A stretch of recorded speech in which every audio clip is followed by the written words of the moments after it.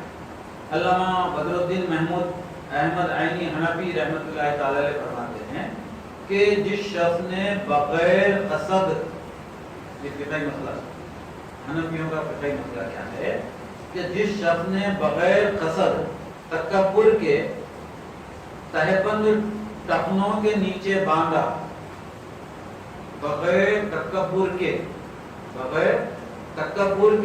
اور بغیر تکبر کے قصد کے، تکبر بھی نہیں بلکہ ارادہ بھی نہیں ہے، تکبر کا ارادہ بھی نہیں ہے، تو پھر اگرچہ کوئی شخص اپنا تہبند ٹخنوں کے نیچے باندھا تو اس میں کوئی کراہت نہیں ہے اور نہ حرج ہے۔ اسی طرح کسی ضرر کو دور کرنے کے لیے کسی ضرر کو دور کرنے کے لیے ٹخنوں سے نیچے لباس کا لٹکانا بھی جائز ہے لکھا، جیسا کہ ٹخنے کے اوپر عموماً پنڈلی کے اوپر ایکزیما ہو جاتا اور لوگوں کو دیکھنے میں اچھا نہیں دکھتا، کراہت ہو جاتی ہے، اور ٹخنے کی ہڈیوں پر بھی خارش ہو جاتی ہے، ایکزیما ہو جاتا ہے، کوئی بھی بیماری ہو جاتی ہے، پھوڑے پھنسیاں یہ وہ کچھ بھی ہو جاتا ہے، تو ان چیزوں کو چھپانے کے لیے، ان بیماریوں کو چھپانے کے لیے جو لوگوں کے دیکھنے میں کراہیت محسوس ہوتی ہو، تو پھر ارشاد فرمایا کہ ایسے لوگوں کے لیے ٹخنوں سے نیچے لباس لٹکانا جائز ہے۔ یہ مسئلہ کہاں سے لیا؟ آپ اگر سے پوچھیں گے کہ حنفی علماء جو ہوتے ہیں وہ ان کے جو احکامات ہوتے ہیں 100% قرآن اور حدیث کی عکاسی کرتے ہیں۔ حنفی مسائل جو ہوتے ہیں وہ قرآن اور حدیث کی عکاسی کرتے ہیں۔ یہ مسئلہ کہاں سے لیا کہ اسلام میں ریشم پہننا حرام ہے، ریشم پہننا مردوں کے لیے ریشم پہننا کیا ہے؟ حرام ہے، عورتوں کے لیے ریشم پہننا جائز ہے۔ اب ریشم میں بھی دو طرح کا ریشم، ایک ریشم ہے سنتھیٹک، جس کو ہم عربی میں سلک کہتے ہیں، وہ سلک ریشم نہیں ہے، وہ سلک کا ترجمہ ریشم ہے لیکن وہ سنتھیٹک، اور ریشم کے کیڑے سے جو ریشم حاصل ہوتا ہے اس سے جو لباس بنتا ہے وہ لباس پہننا حرام ہے۔ سنتھیٹک ریشم کا لباس جس طرح سے خواتین پہن سکتی ہیں اس طرح سے مرد بھی پہن سکتے ہیں، لیکن اس میں چمک دمک بہت زیادہ ہوتی ہے، سنتھیٹک سلک میں چمک زیادہ ہوتی ہے، اور جو حقیقی قدرتی ریشم ہوتا ہے ریشم کے کیڑے سے جو بنتا ہے وہ عورتوں کے لیے جائز ہے، مردوں کے لیے حرام ہے۔ لیکن حضور پاک صلی اللہ علیہ وسلم نے مردوں کے لیے ریشم حرام قرار دینے کے باوجود دو صحابی ہیں، ایک میں سے نام میرے ذہن میں آ گیا ہے، وہ ہے حضرت علی رضی اللہ تعالیٰ عنہ، یہ پکی بات، اور دوسرے صحابی ہیں غالباً عبد الرحمن بن عوف رضی اللہ عنہ، غالباً صحیح ہے لیکن عبد الرحمن بن عوف رضی اللہ، یہ دونوں صحابی ایسے ہیں تمام صحابہ میں جس کو حضور پاک صلی اللہ علیہ وسلم نے ریشم پہننا ان کے لیے حلال قرار دیا۔ وہ کس لیے تھا کہ ان لوگوں کو کسی قسم کی اسکن الرجی، کیا تھا؟ اسکن الرجی، کوئی دوسرا لباس پہنتے ادر دن ریشم کے تو سارے چہرے پہ، جسم پر، سر پر وہ اسکن الرجی کے ریشز رونما ہو جاتے، اور تمام صحابہ میں حضرت علی رضی اللہ تعالیٰ عنہ کے فضائل میں سے فضیلت یہ بھی ہے کہ اب ہماری اردو میں حلق کرنا کہتے ہیں، ہماری دکنی زبان میں چکنی ہنڈی بنانا، گرما آتے ہی اچھے لوگ بھی چکنی ہنڈی بنا لیتے، ارے کئی کو بنائے بھائی آپ، وہ چکنی ہنڈی کیوں بنائے؟ تو گرما آ گیا نا، گرما آ گیا، ارے گرما آ گیا تو آپ چکنی ہنڈی کئی کو بنائے بھائی آپ؟ اب ذرا جنگل کو جا کے ریچھ سے پوچھنا تھا، اس کو بھی گرما آ گیا تو انہیں چکنی ہنڈی نہیں بنایا نا، آپ کو بنا لیے۔ ریچھ سے سبق حاصل کرو۔ ریچھ کے پورے جسم پر بال ہوتے ہیں، اس کو بھی گرما آتا، انہیں کہاں چکنی ہنڈی بنائے گا، آپ کیوں بنائے؟ کیا جواب ہے آپ کے پاس؟ ریچھ کے پاس گئے تو انہیں چیر کے کھا دیا۔ انہیں وہ کہا تم آسن تقویم ہونے کا دعویٰ کر رہے ہیں، افضل تمام لوگ، تمام حیوانات میں افضل الحیوان ہونے کا دعویٰ کر رہے ہیں، اتنا مسئلہ معلوم نہیں ہے کہ جو بال ہوتے ہیں وہ گرمی سے، گرمی کی شدت کو کم کرنے کے لیے ہوتے ہیں۔ جسم پر جو بال ہوتے ہیں اس کے دو فائدے ہیں، ایک تو یہ کہ جسم کے اندر موجود خراب مادوں کو بال نکال کر ایکسکریٹ کرتے ہیں، نکال کر باہر لاتے ہیں، جس کو پسینہ وغیرہ کہتے ہیں۔ انہیں بڑی اللہ تعالیٰ کی رحمت، پسینہ رک گیا تو کتنی بے چینی نہیں ہوتی۔ اور دوسرا کیا ہے کہ جسم پر جو بال ہوتے ہیں ان کا نام پروٹیکشن ہے، ان کا کام جلد کی کیا کرنا، انہوں پروٹیکشن کرنا۔ اور چند ایک موقعوں پر بال نکالنے کا حکم ہے، سر کے بال نکالنے کا۔ ایک تو جب آپ عمرے کے لیے جائیں اس وقت حلق کرائیں، دوسرے موقع پر جب آپ حج کے لیے جائیں تو جب حلق کرائیں، اور تیسرا موقع ایک یہ ہے کہ جب آپ بچے تھے، بڑے ہونے کے بعد، جب آپ بچے تھے 7 دن کے اندر یا 7 دن کے بعد جب آپ کا عقیقہ ہو تو پہلے جمالی بال نکالنا وہ حلق کرانا ہے۔ اس کے بعد اب 30-35 سال تک بال رکھ کے چکنی ہنڈی بنا کے عقیقہ کر کے مسئلہ پوچھیں حضرت سے، حضرت میرا عقیقہ ہے، چکنی ہنڈی کرا لوں کیا؟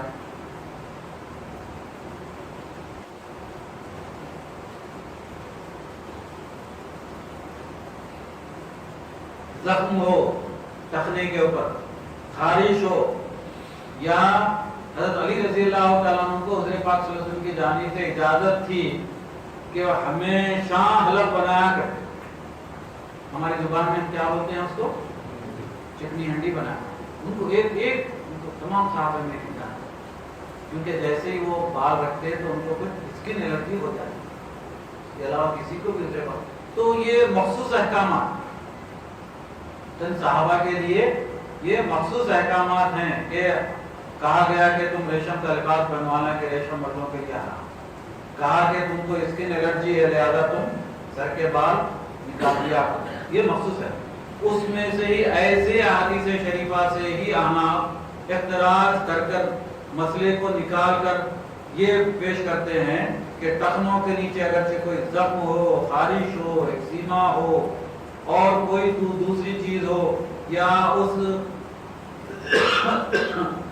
زخم کی وجہ سے مکھیاں بیٹھتے ہوں یا لوگوں کو دیکھنے میں کراہت محسوس ہوتی ہو، تو اس زخم تک کرتا اوپر سے نیچے تک بھی لے جانے کی اجازت ہے، جس کو آپ ہم توپ کہتے ہیں۔ توپ اصل میں اسی لیے پہنا جاتا ہے جس کو آپ ہم لمبی قمیض کہتے ہیں۔ ایسے لوگوں کے لیے پاجامہ یا تہبند ٹخنے سے نیچے تک ان کے لیے اجازت ہے کہ وہ باندھ سکتے ہیں۔ ابھی میں نے عرض کی کہ بعض وقت ایسا ہوتا ہے کہ گھر سے نکلتے وقت پاجامہ تو ٹخنوں کے اوپر ہوتا، لیکن یہاں آگے بیٹھے تو حالت نماز میں وہ پاجامہ نیچے ہوتا۔ اب جیسا ہی دیکھے پاجامہ نیچے ہو گیا ہے، فوراً جا کے اعتراض کرے کہ نہیں پاجامہ ٹخنے سے اوپر ہونا تھا، آپ کا پاجامہ ٹخنے سے نیچے ہے۔ اس کا جواب اس حدیث میں ہے، غور سے سنیے، کسی پر اعتراض مت کیجیے، ممکن ہے کہ ان کے ساتھ بھی ایسا ہوا ہو جیسا کہ سیدنا ابوبکر صدیق رضی اللہ تعالیٰ عنہ کے ساتھ ہوا تھا۔ حدیث اس طرح سے صحیح بخاری کی حدیث ہے۔ حضرت عبداللہ ابن عمر رضی اللہ تعالیٰ عنہ روایت کرتے ہیں کہ حضرت ابوبکر صدیق رضی اللہ تعالیٰ عنہ کی تہبند لنگی ایک جانب پھسل جانے کا ایک حدیث میں ذکر ہے، ایک جانب آپ کی تہبند پھسل گئی. پھسلنے کی وجہ سے کیا ہو گیا تھا کہ وہ ٹخنے سے نیچے ہو گئی. ایک حدیث میں ذکر پھسل جانے کا ذکر. تو نبی کریم صلی اللہ علیہ وسلم سے اس کا تذکرہ کیا گیا. تو آپ نے فرمایا حضرت ابو بکر صدیق رضی اللہ تعالیٰ عنہ سے کہ تم تکبر سے ایسا نہیں کرتے. حالانکہ آپ نے پوچھا نہیں ابو بکر صدیق رضی اللہ تعالیٰ کیا تم تکبر کی وجہ سے کرتے ہو یا بغیر تکبر، بلکہ آپ نے ہی اس کی شہادت دے دی خدا پاک صلی اللہ علیہ وسلم نے، اور ارشاد فرمایا کہ ابو بکر صدیق رضی اللہ تعالیٰ عنہ سے کہ تم تکبر سے ایسا نہیں کرتے. تو ظاہر ہے کہ وہ بھی کہیں گے کہ میں تکبر کی وجہ سے ایسا نہیں کرتا، بلکہ کسی وجہ سے تہبند کا ایک کونا کمر سے پھسل کر ٹخنے کے نیچے ہو گیا. اسی طرح سے گھر سے نکلتے وقت تو پاجامہ ٹخنوں کے اوپر تھا. مسجد میں بیٹھنے کی وجہ سے، نماز سنتیں ادا کرنے کی وجہ سے پاجامہ ٹخنوں سے نیچے ہو جائے تو مت ٹوکیے، کیونکہ یہ حدیث موجود ہے اور صحیح بخاری کی حدیث ہے 5773 اس کا نمبر ہے. اس سے معلوم ہوا کہ جس شخص کا تہبند یا پاجامہ بغیر قصد کے، بغیر ارادے کے پھسل جائے تو کسی قسم کا حرج نہیں ہے. محدث عبداللہ دلیل رحمۃ اللہ تعالی نے بھی ارشاد فرمایا کہ کوئی شخص اگرچہ تکبر، اسراف، طغیانی کی نیت سے اپنے تہبند کو لمبا باندھتا ہے تو یہ حرام ہے، اگرچہ تکبر کی وجہ سے نہیں باندھتا ہے تو یہ حرام نہیں ہے. آج کے درس کی آخری حدیث اعلیٰ حضرت امام احمد رضا فاضل بریلوی رحمۃ اللہ تعالی نے لکھا کہ حضرت ابو ہریرہ رضی اللہ تعالیٰ عنہ سے روایت کرتے ہیں کہ رسول اللہ صلی اللہ علیہ وسلم نے فرمایا جس شخص نے تکبر کی وجہ سے اپنی چادر کو لٹکایا، قیامت کے دن اللہ عز و جل اس کی طرف نظر رحمت نہیں فرمائے گا. ابھی آپ نے اس کی دوسری حدیث بھی سنی ہے. کہ تمام باتوں سے ہمیں یہ ثابت ہوا کہ حالت نماز میں ضرور ضرور اپنے پیجامے کو ٹخنے سے اوپر رکھیں، اور اس کے علاوہ کبھی بھی اگرچہ پیجامہ ٹخنوں سے نیچے ہو گیا یا تہبند نیچے ہو جاتی ہے تو اعتراض مت کیجیے. اس میں یہ بات ضرور دیکھیے کہ کیا وہ تکبر کی وجہ سے کیا گیا ہے. اور ایک تیسری بات یہ ہے کہ تکبر کی وجہ سے نہیں کیا گیا تھا لیکن لاپرواہی کی وجہ سے بھی نہیں ہونا چاہیے. بات سمجھ میں آ رہی؟ تکبر کی وجہ سے نہیں کیا گیا، تکبر کی وجہ سے نہیں کیا گیا لیکن تہبند اور پاجامہ نیچے آ گیا ہے تو وہ حرام نہیں ہے، جائز ہے. لیکن تکبر کی وجہ سے بھی نہیں کیا گیا ہے، لیکن لاپرواہی کی وجہ سے پاجامہ شروع سے ہی، پتلون شروع سے ہی اتنا لمبا ہے کہ آپ کی ہائٹ، میرے پاس حدیث ہے ویسی ہے کہ اپنا لباس اپنے قد کے برابر رکھا. ایسا نہیں ہے کہ آپ کو 37 انچز کے پتلون پہننی چاہیے، 39 رکھ لیے. تب یہ کیا ہو گیا؟ یہ آپ یہ بولیں کہ نہیں میں تکبر میں وہ تکبر کی وجہ سے نہیں رکھا. تکبر کی وجہ سے اگر نہیں بھی رکھیں تو یہ بھی لاپرواہی سمجھی جائے، اور یہ لاپرواہی ہی تکبر کو بنا دینے والی چیز. یہ مسائل اچھی طرح سے یاد رکھ لیجئے. مرد کی خامت تک کپڑے کا طول بلا تکبر جائے. ابھی جو میں نے اس کا جو ہائٹ ہے اس ہائٹ کے لحاظ سے اس کا ہونا چاہیے. اگرچہ اس سے زیادہ ہو گیا تو اس میں تکبر نہیں ہے تو جائز ہے. اگرچہ لاپرواہی بھی ہے تو پھر یہ سمجھا جائے گا کہ یہ تکبر کی طرف بڑھ رہا ہے. اللہ تعالیٰ مجھے اور آپ کو تکبر سے محفوظ معمون فرمائے. اور یہ جو تکبر والی آیتیں ہیں یہ بنی اسرائیل کا حادثہ تھا، یہ منافقین کا حادثہ ہے کہ منافقین بھی تکبر کیا کرتے تھے ہر معاملے میں.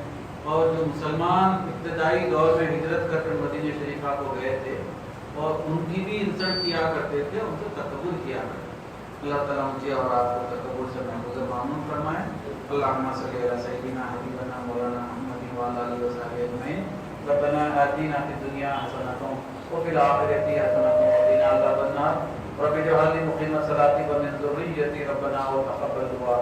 ربنا اغفر لی ولوالدی وللمؤمنین یوم یقوم الحساب. یا اللہ یا رحمان یا رحیم ارحم لنا وانت خیر الراحمین وارزقنا وانت خیر الرازقین. اللهم اسالك علما نافعا ورزقا واسعا شفاء من كل داء ان الله وملائكته يصلون على النبي يا ايها الذين امنوا صلوا عليه وسلموا تسليما اللهم صل على سيدنا حبيبنا مولانا محمد صلاة دائمة مقبولة تؤدي بها عنا حقه العظيم سبحان ربك رب العزة عما يصفون وسلام على المرسلين والحمد لله رب العالمين